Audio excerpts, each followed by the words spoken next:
Assalamualaikum warahmatullahi wabarakatuh. Anak-anak yang kami hormati, marilah kita awali kegiatan kita pagi hari ini dengan berdoa bersama-sama. Semoga kita selalu diberi kesehatan, keselamatan, sehingga kita bisa melaksanakan kegiatan hari ini dengan lancar, tidak ada halangan suatu apapun, dan kita mendapatkan ilmu yang bermanfaat di dunia dan akhirat.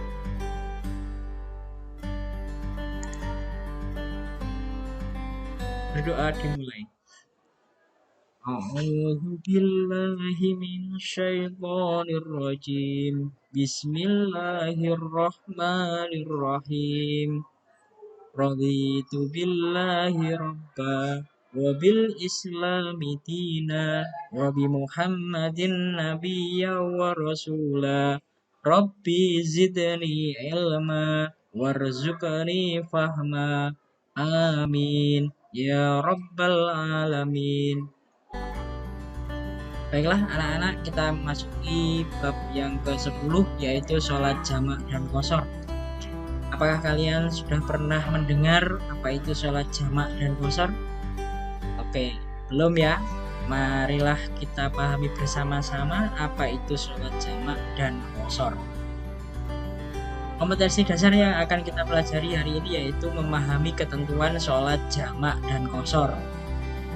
Kemudian besok minggu depan kita akan mempraktikkan sholat jamak dan qashar. Indikator pencapaian pada pertemuan hari ini yaitu menjelaskan pengertian sholat jamak dan qashar. 2. Menjelaskan dasar hukum sholat jamak dan qashar. Yang ketiga, menerangkan syarat-syarat sholat jamak dan qashar. Tujuan pembelajaran: setelah membaca referensi dari berbagai sumber dan menyaksikan video sumber belajar, peserta didik dapat menjelaskan pengertian sholat jamak dan qashar. 2. Setelah membaca referensi dari berbagai sumber dan menyaksikan video sumber belajar, peserta didik dapat menjelaskan dasar hukum sholat jamak dan qashar. 3. Setelah membaca referensi dari berbagai sumber dan menyaksikan video sumber belajar, peserta didik dapat menerangkan syarat-syarat supaya dapat melaksanakan sholat jamak dan qashar. Baik anak-anak, kita akan masuk materi. Yang pertama adalah peta konsep. Coba dilihat, sholat jamak dan qashar itu dibagi menjadi 3. Yang pertama sholat jamak saja tanpa menggunakan qashar. Yang kedua sholat qashar saja. Yang ketiga jamak dan qashar digabung menjadi satu. Ketentuannya, pengertian, hukum, syarat, sholat yang boleh dilakukan, macam-macam, tata cara, dan praktek. Jadi nanti kita akan belajar tentang pengertian jamak itu seperti apa, pengertian qashar itu seperti apa, pengertian jamak dan qashar itu seperti apa. Semuanya berdasarkan hukum syariat Islam, ada syarat yang harus dipenuhi, sholat yang boleh dilakukan untuk jamak dan di qashar, kemudian macam-macamnya, tata cara, dan kita terakhir melaksanakan praktek. Anak-anak yang saya cintai dan saya banggakan, kita masuk ke poin pertama. Di sini ada ayat Al-Quran, yaitu surat An-Nisa ayat 101. Inilah yang menjadi dasar untuk melaksanakan jamak dan qashar. Kita baca bersama-sama. A'udzu billahi minasyaitonir rajim. Bismillahirrahmanirrahim. Wa idza darabtum fil ardi falaysa 'alaikum junahun an taqsuru minas sholati in khiftum ayyafitinakumul ladzina kafaru innal kafirina kanu lakum aduwwan mubina. Yang artinya, dan apabila kamu bepergian di muka bumi, maka tidaklah mengapa kamu mengqashar sembahyangmu atau sholatmu. Jika kamu takut diserang orang-orang kafir, sesungguhnya orang-orang kafir itu adalah musuh yang nyata bagimu. Quran Surat An-Nisa ayat 101. Sholat jamak dan qashar merupakan aktivitas sholat wajib yang harus diperuntukkan bagi umat Islam dalam kondisi tertentu seperti musafir atau dalam perjalanan. Kita pergi ke Surabaya, kita pergi ke luar pulau, pelaksanaannya pun berbeda dari keadaan lokal karena adanya ketentuan yang menyebabkan perbedaan tersebut. Hal yang terpenting adalah dimanapun umat Islam ada, kewajiban sholat tidak boleh ditinggalkan sekalipun dalam keadaan sama. Ini akan dalil atau dasar hukum bagi umat Islam untuk melaksanakan sholat jamak dan qashar. Kemudian pengertian dari sholat jamak. Sholat jamak adalah menggabungkan atau mengumpulkan dua sholat fardu yang dilaksanakan dalam satu waktu, seperti mengerjakan sholat zuhur dengan asar yang keduanya dikerjakan dalam waktu zuhur saja atau dalam waktu asar saja. Sholat maghrib dan isya dikerjakan pada waktu maghrib atau isya saja. Dengan sholat subuh itu tidak boleh dijamak atau digabungkan. Dari pengertian ini kita tahu bahwa sholat yang boleh digabung itu yang pertama adalah sholat zuhur dengan sholat asar.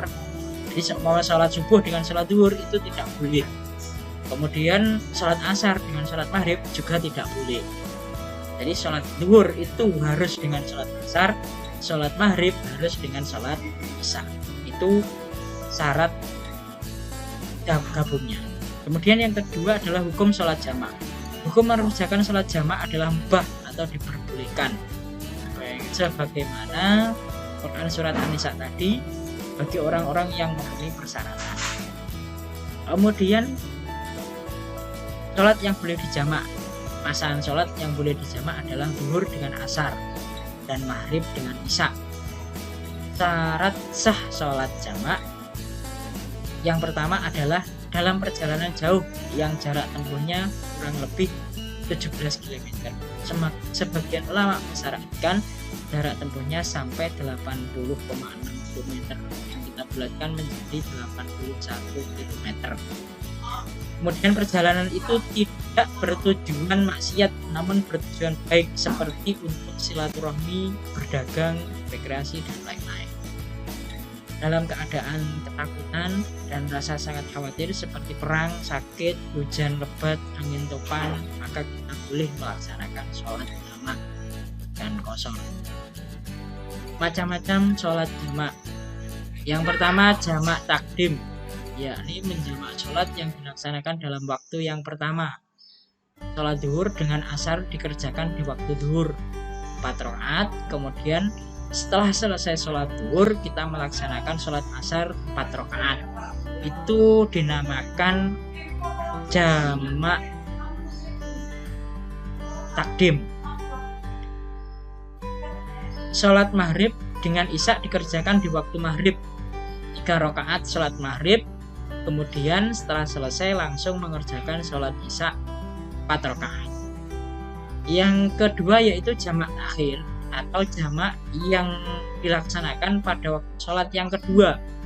Seumpama sholat zuhur dengan asar itu dilaksanakan di waktu sholat asar, dan sholat maghrib isya dilaksanakan di waktu sholat isya. Ini dinamakan jamak terakhir. Untuk selanjutnya yaitu syarat melaksanakan sholat jamak akhir atau jamak takdim. Yang pertama sholat jamak takdim, mendahulukan sholat yang lebih awal dari sholat yang kedua. Seumpama zuhur dengan asar maka harus lebih dulu sholat zuhur. Kemudian sholat maghrib dan isya dilaksanakan di waktu sholat maghrib. Itu kalau kita niatnya sholat jamak takdim.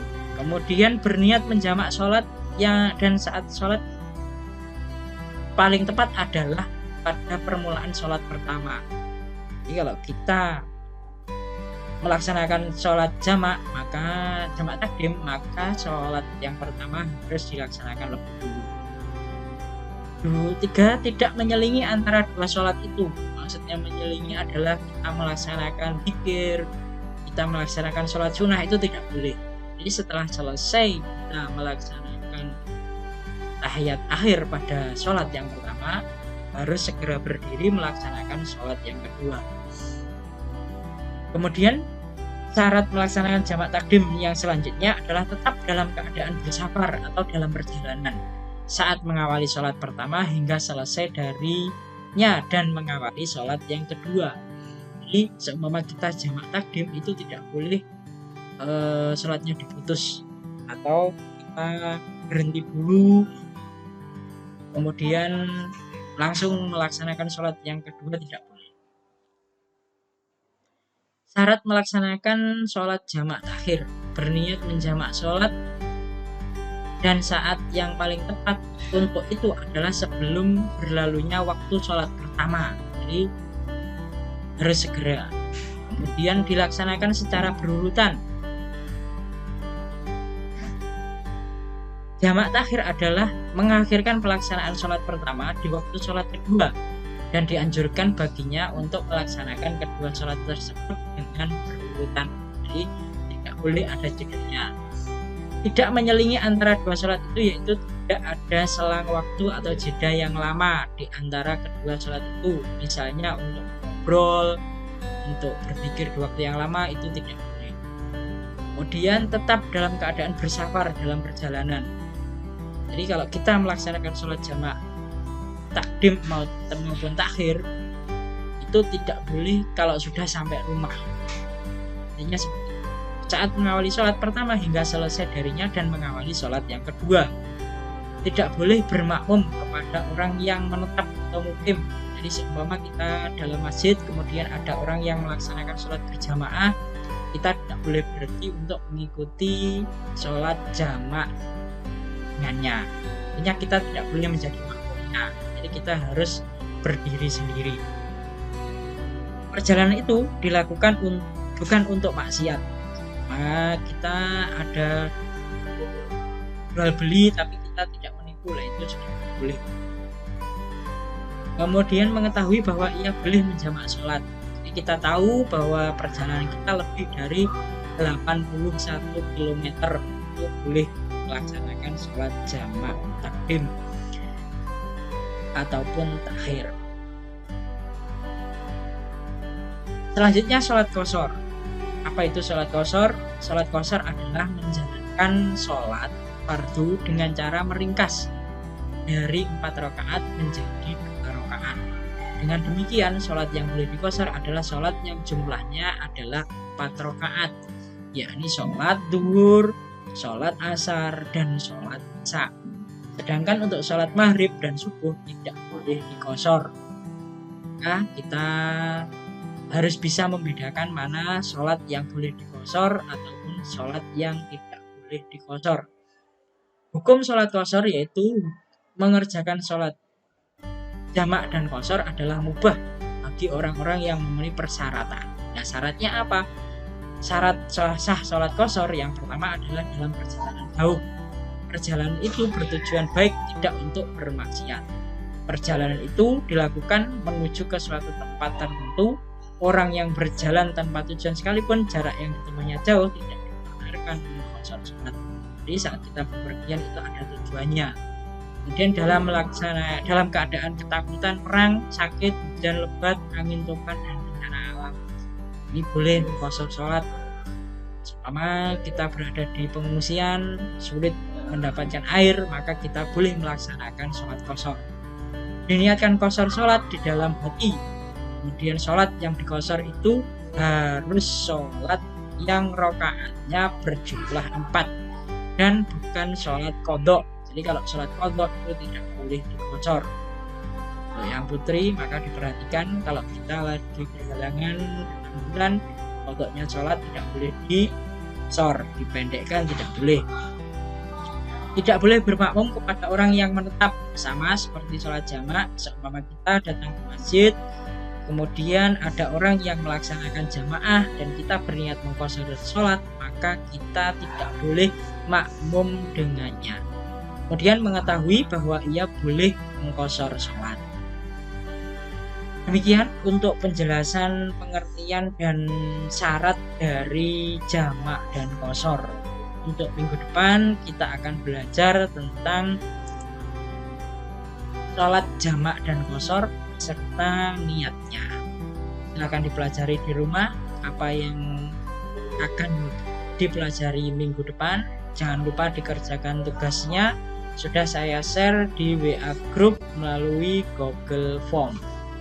Demikian yang dapat saya sampaikan. Semoga kita ke depan bisa bertemu lagi dalam keadaan sehat walafiat dan mendapatkan ilmu yang bermanfaat di dunia dan akhirat. Assalamualaikum warahmatullahi wabarakatuh.